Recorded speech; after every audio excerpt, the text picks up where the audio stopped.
know that you feel me somehow. You're the closest to heaven that I'll ever be, and I don't wanna go home right now. NFL Hall of Famer Emmitt Smith getting in on a recent TikTok trend. Dad, what were you like in the 90s? Oh, the 90s. That's a time I think a lot of Dallas Cowboys fans would like to relive. Yes, Mr. Emmitt Smith joining us today. Thank you so much for being here. I love some of the posts you do with your family and your kids, and you're keeping it real, which is always so nice to see. Well, I enjoy being around them, and I would like to think they enjoy being around me too. So I think they do. I think they do. You have a big event that's coming up this evening at SMU, and you are going to be talking to kids about the dangers of opioid use. Yes. This is sponsored by Narcan, really important message. Why did you decide to be the face of this and to talk about such a serious topic with kids? Great question. I believe for me, it touched home. I lost my sister-in-law a couple of years ago, and then she was dealing with stage 4 colon cancer. And in the process of dealing with it and trying to recover from the chemo and everything else, she was dealing with a lot of pain issues, and therefore she got hooked on a few medications. And we had a couple episodes with her where we had to get EMTs over to help revive her and bring her back and get her back to health.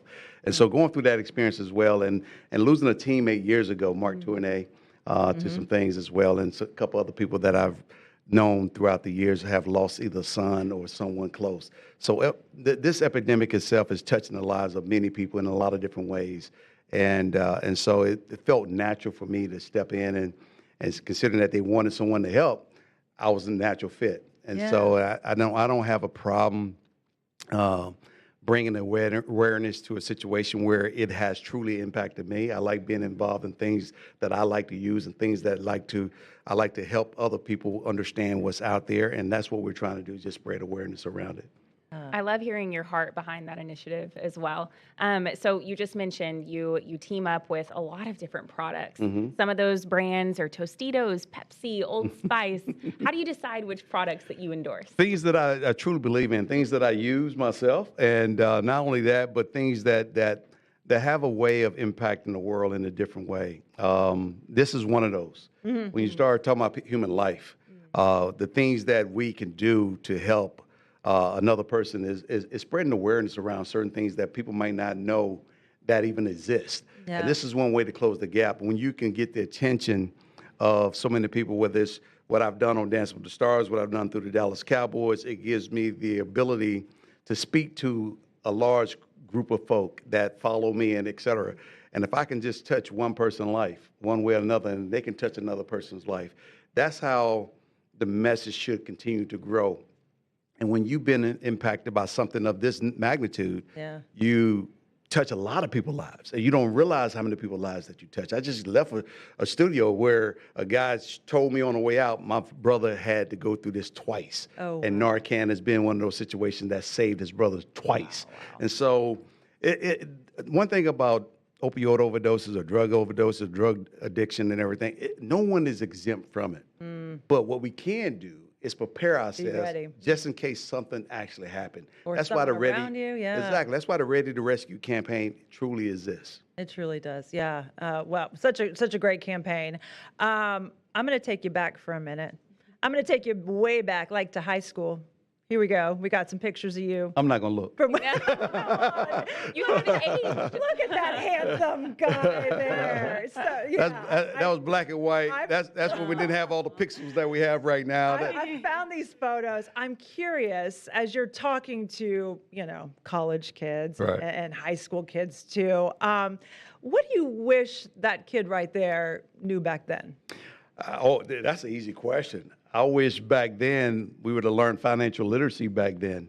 And I think, because back then the Say No to Drug campaign was already in existence with the Nancy Reagan kind of campaign. But as an athlete that had aspirations to do bigger things, and as young people and young men and women that are growing up in the public school system or any system, financial literacy is the foundation of where we are today. How to manage our assets, how to manage cash flow, and how to do these things. That's something that should be paramount in at every educational level that we actually have. Yeah, yeah. Your mom and dad both big in your lives. You lost both of them.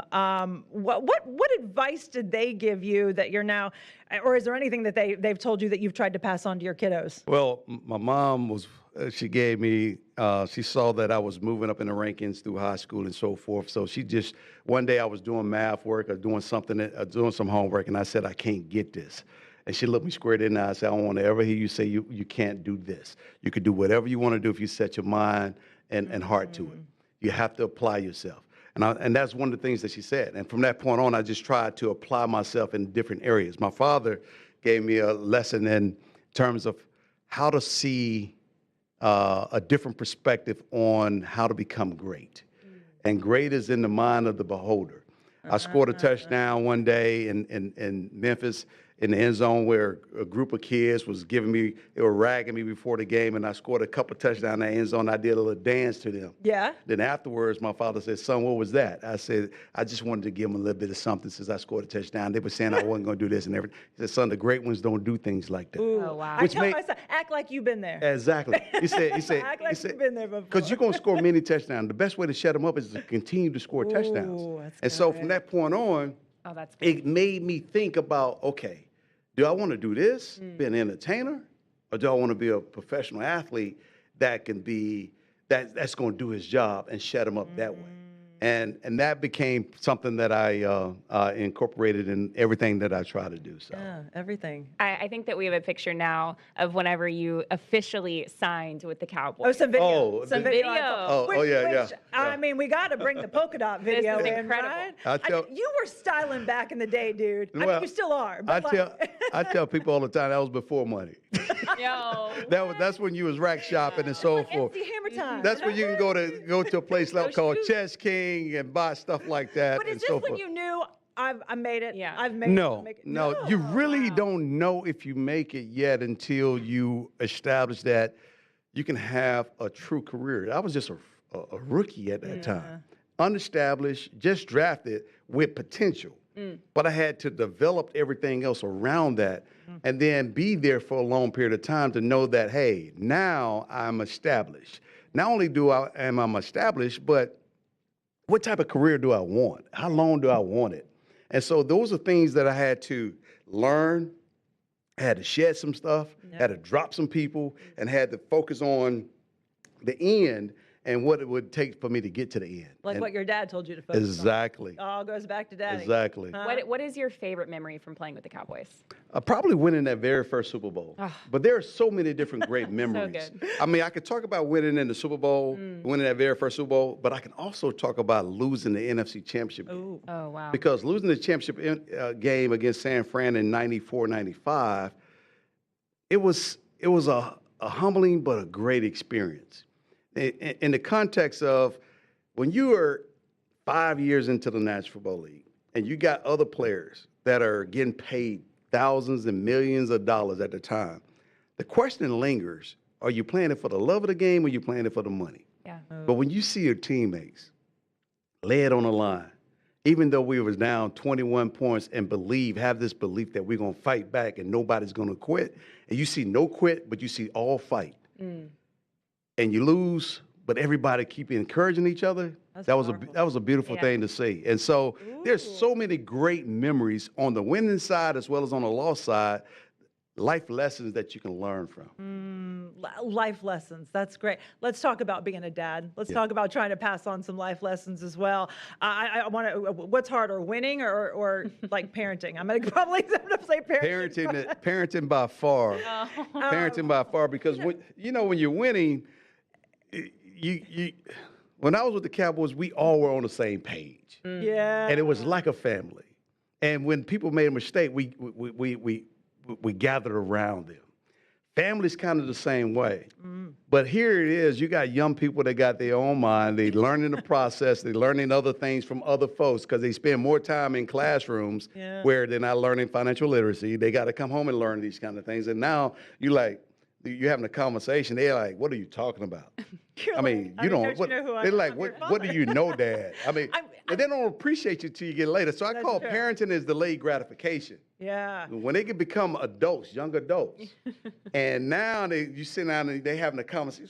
So what do you Wait a think about second. this? Yeah. What do you think about this? I'm curious though, because like I was looking through your old photos and I see like your youngest playing baseball. And to me, you seem to let your kids lead and let your kids decide their own path. Whereas I would think like, okay, he's a famous football player. His boys are going to play football. But you seem to have let them choose their path. Was that intentional? That was intentional. And how do you like go from like, I'm dad, go son to like, dude, you should have sacked him, or like the coach mode? Like, how do you parent in that world? Well, in that world for me, it was all about allowing them to choose their path, not trying to direct their path for them. Because when they choose their path, then it gives me the ability to create the responsibility of what that choice really means. It gives them the ability to take on the responsibility of making that choice. Anything that goes with that path requires certain elements: work, studying, obviously the proper attitude, the proper eating, and all those fundamental things to help you get there, the training and everything else that goes along with that. So they have to sign up for that. And if they choose a different path, well, they got to accept the consequences of choosing a different path. But when it comes down to some of the tougher things, where you're playing soccer, you're playing baseball, you're playing football, you're playing basketball, they will gravitate to the one thing that they love the most. And when they gravitate to that one thing that they love the most, it is our job as parents to go ahead and go all in with them on that. Because that's what they love. That's what they love. That. And when they're passionate about something, that love and that passion fight, then you see the fight come out of them. And when the fight come out of them, this is what I want to do, no matter what it is. Well, be the best at it. Yeah. Study for it. Prepare Have you yourself. seen that for in it. EJ, your son? Who Oh, I no know doubt, was no playing, doubt. You know, he was playing A&M. He's taking it to a whole nother level in Really? terms of what I love about it is, and it's funny when you have your other kids watch what he's done, because not only does he study, not only does he prepare, not only does he train, he works almost what I would call 8-9 hour days. And when your other kids see that, they're like, wait a minute, maybe I'm slacking. Do you have a special bond with him, not only football, but you share a birthday too? Yeah. Right? Yeah. Like that, to have that my mom and sister are a day apart. And, Right. and I feel like they've got a connection just because they're, like Yeah, they they're- share that kind of birthday time. But to like have the exact same birthday as he's your firstborn? He's my firstborn son. Firstborn son. Yeah. So to have that connection has to be pretty awesome. It is a pretty cool thing. It is a pretty cool thing. But as a father, I got to figure out the way to balance it all out, because I got 4 other beautiful kids that requires the same thing. And I want to make sure that I'm not gravitating or spending more time with him versus others. The others, So I right. try to share myself equally and try to share the whole conversation with all of them.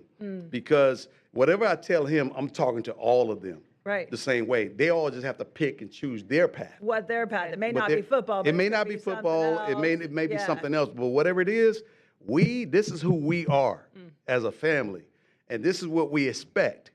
You have to set your expectations high, and you have to be passionate about whatever it is that you're doing. But then you have to apply yourself and establish the disciplines that's required to go ahead and make all these things happen. I saw that your stepdaughter's pregnant. Yeah. So, Grandpa My daughter, Smith? Jasmine. Yes. Yeah. We don't like to use the word step. I started thinking, I love yes. I started Not only is she thinking. pregnant, but she's due within the next 2 to 3 weeks. Oh my So gosh. what? Like when all your kids have babies, and you're Grandpa Smith, what are you gonna be? Like you Grandpa need E? a cool. You I'm need a Grandpa E. Yeah. I'm gonna treat my grandbaby like I treated my kids. Whatever she wants to call me, Oh, that's I what love I'm gonna that. be. And she's the first She'd grandchild. be the first She'd be the grandchild. So this- So wow. whatever she wants to call me, I'm gonna adjust to that, because I should be mature enough to adjust to that. I'm not gonna dictate what the baby should It call may me. be something not very nice. If Mr. it's Smith. if it's something not nice, then it's something not nice. I'm gonna deal with it. But at the end of the day, it is my responsibility to get to know my granddaughter the way I need to know her, and for her to get to know me the same way. And that requires time. That requires me spending time with her and not giving and allowing the baby, once the baby started talking and saying hey, goo goo gaga, whatever it's going to be, Whatever comes out. whatever comes out. Are you going to be a pushover? Are you going to be just? Why She's not? going to have you Why wrapped not? around her finger. Why not? I mean, people talk about, being a grandparent, how you become a pushover, and you treat the grandbabies better than you did the other ones. And so what you didn't learn or what you didn't give them, you want to give it to the grandbaby. And you want to give that. So it's a plus. It's an add-on. And, I just look forward to the opportunity. I can't wait. I can't wait to hear what These are new learning opportunities for me. I know, but it's like another generation of your It's family, and it's New beautiful to learning see, right? opportunities that I look Yeah. forward to having. You've done quite a bit in your life, Emmitt. The Hall of Fame, the yards, the records, the trophies, all of the above. What do you hope that 80, 90-year-old Emmitt Smith looks back on and cherishes the most? I'm just hoping I can look back at that You age. will. You take such great care of yourself too. I try to. Truly. Yeah. Do you have like bucket list items you haven't done yet? No, I mean this grandbaby is one, but one of those things. This is like I said, this is a new chapter in my life, Yeah. and a new chapter in all of our lives. And so I look forward to this and embracing this with everything, open arms, open heart, and everything else, just so I can just immerse this. Because, like you said earlier, my parents are no longer around, Yeah. Right. and now I'm moving into a place where they once were. Yeah. Jasmine, EJ, Skylar, Reagan, and Elijah had grandparents. And so my parents know what that's like. Now I'm moving into that phase where I get a chance to experience this for myself now and understand what they went through and what they had to deal with by having grandkids. So Ooh, just a new I level. love that. Okay, I can't let you come on here and let you go without talking Cowboys.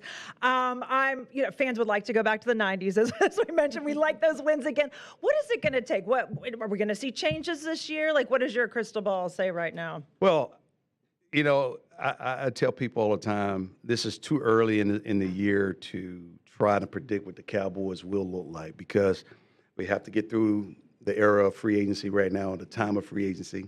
Then we have the draft coming up in a couple weeks. Oh, right. So once we start to draft players that we absolutely need and positions that we absolutely need to round out everything that we currently have or to make everything that we currently have better, then we'll be able to assess where things are. So we don't know yet. Too early. So we don't Too know. early to tell. But allow the draft to take place, allow summer program and workouts to take place, then training camp. Let's evaluate training camp. Yeah. Let's evaluate the talent that we have assessed because there's so much work that needs to be done between now and then. Yeah. To do it prematurely would not be the right thing to do. Yeah, I'm curious about the sports world, just from a mom, from a mom sports world. The world of sports is changing. Tickets are more expensive. Players are making more money. We've now got college kids with these major deals. We have kids, committing before they've even graduated high school to different sports and stuff. There's been a lot of talk about mental health. The NFL has come in saying now each team needs to have a full-time mental health expert. We saw Simone Biles. We just saw Lauren Betts from March Madness saying that she had gone through mental struggles. So a lot of people speaking up. Michael Phelps. We've seen so many. Has sports changed too much? What are we doing wrong? Are we just better at recognizing it? Are people just speaking up more? Like, it makes me worry about my kid who plays sports and, my son. And what is a parent to do? Well, I would say there's a combination of both. Sports has changed and has adapted to what societal issues really are. Societal issues are becoming much broader than just sports. And these issues probably were there even back when I was playing, but the resources probably was not there to meet the demand that we currently have to this day. Psychologists and sports psychologists been around for a long period of time. The way we developed mental toughness back then was through work. Today, you get a chance to go and have an outlet to talk about these different things. And these resources are naturally needed because parenting has become different. You talk about the different sports that all the kids play. When you have babies, it's probably one sport every so often. And most of the time, those sports are either on a Saturday or maybe even a Well, Sunday. we've now moved into the 5 days a it's week. 5 days a week. It's 7 days a week. Yeah, It's 7 days a yes. week when you start to get into the select sports. we're Because the there. demand on the child is so much and so great over a weekend. Parents are working 7 days a week now, hardly have a chance to rest themselves. You go to your job that's running you ragged all day and every day for the next 6 to 7 days. Then your kids running you around the That's city. what you got to do, right? That's what you have to do. But look what's happening. You don't have chance to check out yourself. Right. You got to keep the balance of your marriage up. And both parents are torn to go one direction and the next direction. And even when you're on vacation, now everything has become more expensive, and you can't work on vacation because you got these devices in your hand that you have to respond to all the time. It's a tough So world. the world itself has not made room for people to have a siesta. I mean, they have it overseas in certain places, but not here in the United States. We need it, huh? Definitely.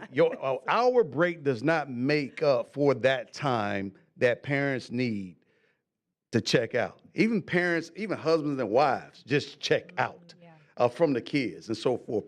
And I think that's part of the problem. Is that we have allowed certain things to get away from us, and everything is just getting more expensive, but we're not gaining ground on the expenses that we're paying for. So true. Because we're losing ground in terms of pay, we're losing ground in terms of time, we're losing ground in other areas.